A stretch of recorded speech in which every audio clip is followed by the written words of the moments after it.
जय हिंद स्टूडेंट्स। मैं हूं जयशंकर झा और आप सभी का स्वागत है हमारे YouTube channel career point Nawada में।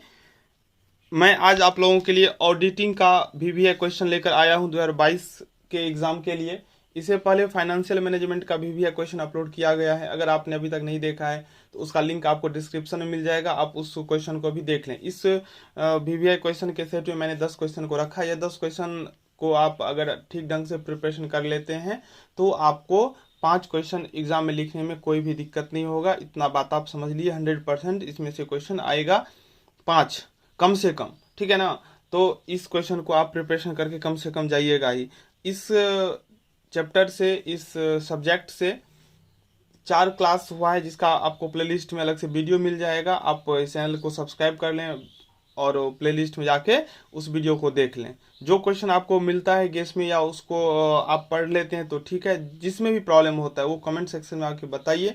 मैं उस पर एक अलग से वीडियो बना दूंगा या लाइव सेशन में आके उसको क्लियर कर दूंगा, ठीक है। तो चलिए स्टार्ट करते हैं, देखते हैं 10 क्वेश्चन क्या क्या है। पहला है, अंकेक्षण से आप क्या समझते हैं। तो ये जानना बहुत जरूरी है क्योंकि ऑडिटिंग का बुक है, अंकेक्षण का बुक है, तो ऑडिटिंग के बारे में आपको जानकारी होना ही चाहिए। इसके लाभ एवं लाभ एवं महत्व और उद्देश्य एग्जाम में हो सकता है लाभ एवं महत्व ही पूछे या लाभ एवं महत्व को हटा के उद्देश्य को ही जोड़ दें, ठीक है ना। तो अब इस तीनों टॉपिक को क्लियर कर लेंगे, जो पूछेगा आप उसको लिख देंगे, ठीक है। दूसरा प्रश्न, अंकेक्षक एक रखवाली करने वाले कुत्ते के समान है, शिकारी कुत्ता ने, इस कथन को समझाइए और समझाते हुए व्याख्या करना है, ठीक है। चलिए तीसरा प्रश्न, एक सफल अंकेक्षक के आवश्यक गुणों का संक्षेप में वर्णन कीजिए। इस क्वेश्चन को लिखने के लिए आप अंकेक्षण क्या होता है, अंकेक्षक कौन होते हैं, उनमें कौन कौन गुण होना चाहिए, यही बात इसमें आपको लिखना है, ठीक है। चौथा प्रश्न है, आंतरिक अंकेक्षण से आप क्या समझते हैं। आंतरिक अंकेक्षण से आप क्या समझते हैं, इसके उद्देश्य का वर्णन करें। तो यहाँ पे आपको लिखना पड़ेगा, जो पहले अंकेक्षण क्या होता है ये लिख सकते हैं, अंकेक्षण के प्रकार लिख सकते हैं, आंतरिक अंकेक्षण के बारे में अब लिख दीजिए।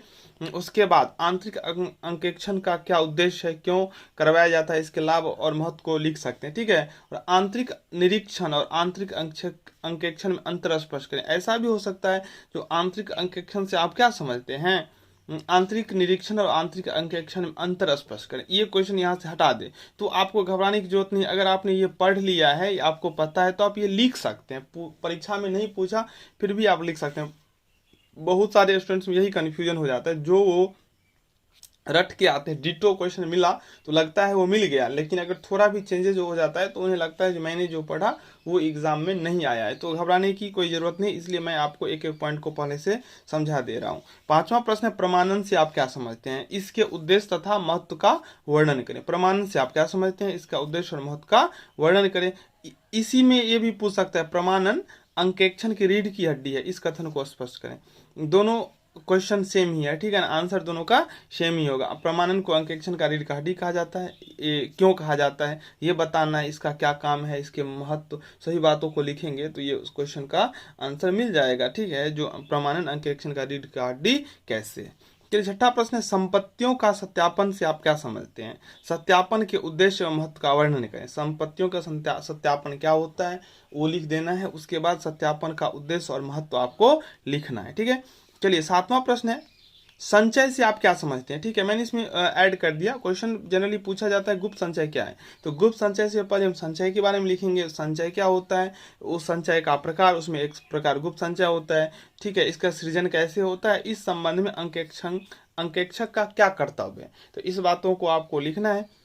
आठवां प्रश्न है, एक कंपनी अंकेक्षक के अधिकार, यानी कंपनी के जो अंकेक्षक होते हैं उनके क्या अधिकार और कर्तव्य है ये आपको बताना है। अगर आपको हमारा प्रयास अच्छा लगता है तो चैनल के साथ जुड़ जाएं, सब्सक्राइब कर लें, वीडियो को लाइक कर दें और हो सके तो अपने फ्रेंड्स के साथ शेयर कर दें 1-2 मिनट का समय निकाल के, ताकि आपके स्टूडेंट्स को भी भला हो जाए, ठीक है। चलिए तो देखते हैं 9th नंबर क्वेश्चन।